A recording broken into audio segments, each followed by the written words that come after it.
Bully Magnets presenta. En agosto de 1945, los Estados Unidos dejaron caer 2 bombas nucleares sobre Japón.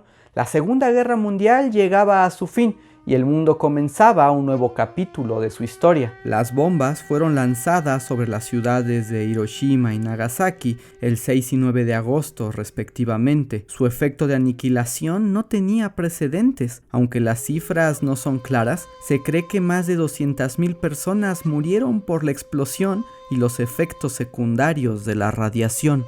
La energía nuclear quedó expuesta al mundo, y con ello comenzó la carrera por controlar el átomo, ya fuera como recurso energético o como arma militar. De hecho, ese es el conflicto de trasfondo de toda la Guerra Fría. La bomba atómica traería grandes consecuencias para la humanidad, pero el origen de este terrible invento no es conocido por todos, así que hoy les hablaré de la historia de las armas nucleares. De una vez les advierto que no es una historia feliz, así que prepárense para el bajoneo. Pero incluso el peor de los bajoneos necesita ¡contexto histórico!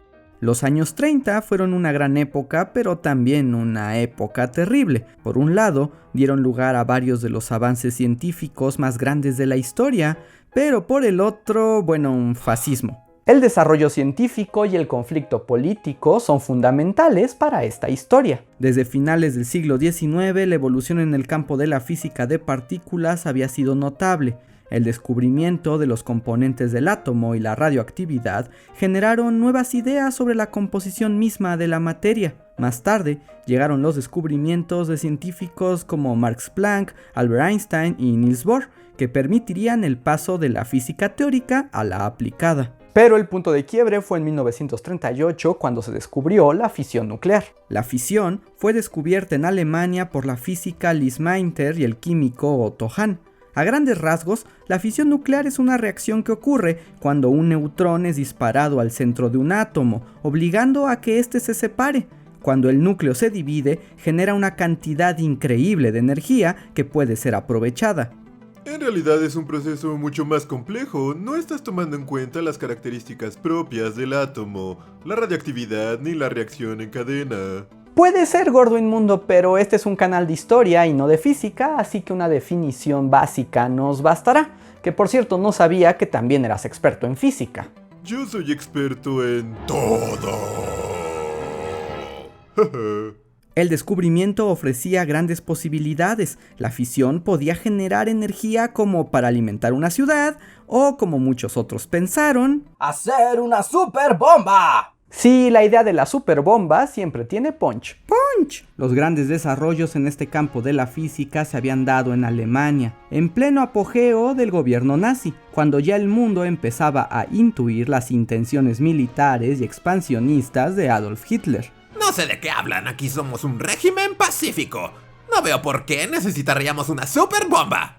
Herr Goebbels empieza a trabajar en la superbomba. Muchos científicos alemanes y europeos de ascendencia judía habían huido a Estados Unidos a causa de la persecución nazi y sabían que el gobierno de Hitler invertía en proyectos científicos de aplicación bélica, así que empezaron a preocuparse. Uno de estos personajes era el físico Leo Szilard, que había trabajado en el primer reactor nuclear y concebido la teoría de la reacción nuclear en cadena. Szilard creía que hacer una bomba atómica era posible y suponía que los alemanes trabajaban en ella, así que ideó un plan. No podemos dejar que los nazis hagan la bomba, así que lo mejor será que nosotros la hagamos primero. Tenemos que convencer a Estados Unidos de que haga la bomba más grande de todas. Claramente la idea de Szilard no era la salida más pacífica, pero eso fue lo que se le ocurrió.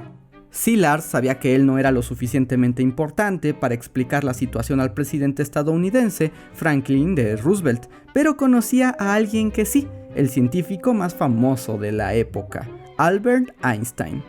En 1939, Szilard convenció a Einstein del peligro de la bomba y de que mandara una carta al presidente Roosevelt que básicamente decía: Querido presidente Roosevelt, los últimos experimentos en física nuclear demuestran que dentro de poco será posible crear una bomba atómica de terrible poder. Al parecer los alemanes ya trabajan en ella, y si lo consiguen los resultados podrían ser catastróficos.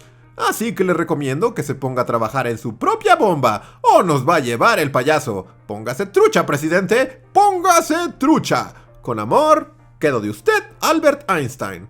Palabras más, palabras menos. La carta puso sobre aviso a Roosevelt, quien empezó con algunos preparativos en cuanto a adquirir uranio, plutonio y auspiciar algunas investigaciones, pero no fue hasta 1941, después del ataque a Pearl Harbor y que Estados Unidos entrara oficialmente a la guerra, que el presidente Roosevelt autorizó una iniciativa ultra secreta para desarrollar armamento nuclear, el Proyecto Manhattan. El Proyecto Manhattan reclutó a algunas de las mentes más brillantes en el campo de la física. Se invirtieron más de $200 millones y se construyeron bases e instalaciones secretas para el desarrollo de las armas. Ahora solo necesitamos un científico de primera línea, con talento y decisión para guiar a este equipo a la victoria. ¿Como Albert Einstein? No. Einstein no es confiable. Es muy izquierdoso y muy alemán. Así que tráiganme a su equivalente americano. Y el elegido fue el físico estadounidense Robert Oppenheimer, que irónicamente sí tenía un pasado de activismo de izquierda, pero no tanto. Oppenheimer, de izquierda, pero no tanto. Oppenheimer estuvo a cargo de la unidad científica del Proyecto Manhattan. Bajo su dirección se desarrollaron dos diseños, la bomba de acción de uranio, apodada Little Boy, y la de implosión de plutonio, llamada Fat Man. Ponerles apodos lindos las hacen menos terroríficas, igual de mortales, pero menos terroríficas. Durante 3 años, el Proyecto Manhattan hizo avances sorprendentes, gracias al talento de sus científicos, el presupuesto ilimitado del gobierno y, según algunos testimonios, al miedo constante de que los alemanes consiguieran la bomba primero. Trabajen rápido y con miedo, si nos ganan los alemanes estamos perdidos. ¡Perdidos! Dato extra, aunque los alemanes sí tenían un proyecto de armas nucleares, el proyecto Uranio, nunca estuvieron cerca de fabricar la bomba como los aliados se imaginaban. A principios de 1945, todo parecía indicar que la bomba atómica estaba lista. Se empezaron a hacer planes para usarla en el frente de batalla, pero el 7 de mayo de ese mismo año, la Alemania nazi se rindió y la guerra en el frente europeo llegó a su fin. ¡Anticlimático! Parecía que el uso de la bomba ya no sería necesario, pero Roosevelt había muerto recientemente y su sucesor, Harry Truman, tenía una visión muy clara de qué había de hacerse con esa bomba. Las bombas son para detonarse, así que menos quejas y más ¡pum bum! La guerra continuaba en el Pacífico, así que Japón se convirtió en el nuevo objetivo. Para acelerar el proceso, el gobierno estadounidense permitió las pruebas nucleares en su territorio, y el 16 de julio de 1945, la primera bomba atómica de la historia fue detonada en el desierto de Nuevo México, bajo el nombre de Prueba Trinity. La explosión fue exitosa y mostró su poder devastador. Por primera vez en la historia, los ojos humanos veían la icónica explosión en forma de hongo. Muchos años después, Oppenheimer recordaría cuál fue la reacción de su equipo. Algunos rieron, unos cuantos lloraron, y la mayoría se mantuvo en silencio. En cuanto a él, dijo que lo que le vino a la mente fue un fragmento del libro indio, el Bhagavad Gita.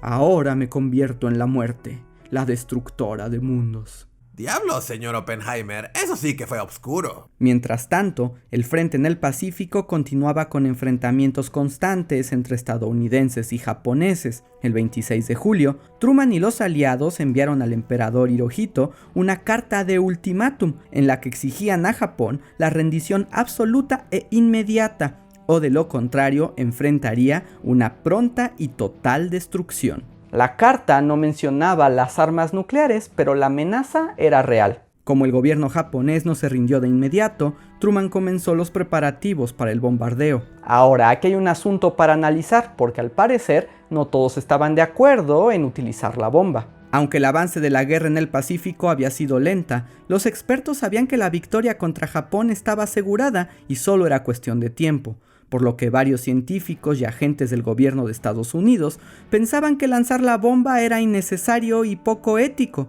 Incluso se propuso detonar el arma en costas japonesas, en territorio deshabitado, para intimidar a los japoneses con el poder del armamento, pero sin generar bajas. Me gusta ese plan. Pero Truman no cedió, estaba decidido a utilizar la bomba en blancos estratégicos. Las ciudades de Niigata, Hiroshima y Kioto fueron las primeras opciones para este ataque. ¡Boom, boom, señores! ¡Exigimos boom, boom, boom! Las razones de Truman por usar la bomba, aun cuando no era necesario, sigue siendo motivo de debate entre los historiadores. La versión oficial es que detonar la bomba terminaría la guerra de inmediato, y así se evitarían muchas más bajas en el frente. Sin embargo, los especialistas creen que la guerra en el Pacífico no habría durado mucho más, y que las posibles muertes no se habrían acercado ni un poco a los cientos de miles que murieron por las explosiones.